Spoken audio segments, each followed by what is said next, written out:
So you hear that little squeaking sound, it has like a little squeak, squeak, squeak, squeak.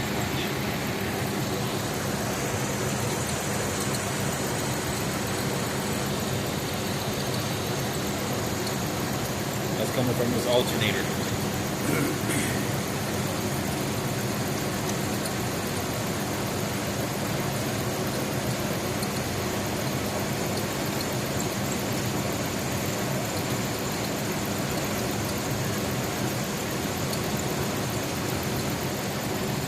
That's the internal, like a little fan in there. The truck hasn't been moved in quite some time, so it started off a little rusty.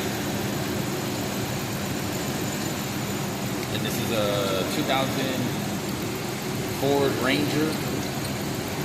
It's a 3.0 liter engine.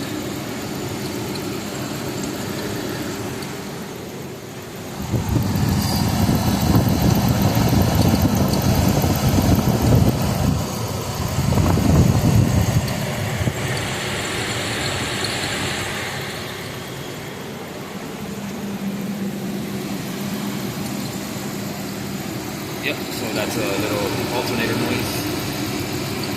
Other than that, sounds good. And stay tuned and hopefully you watch some more videos.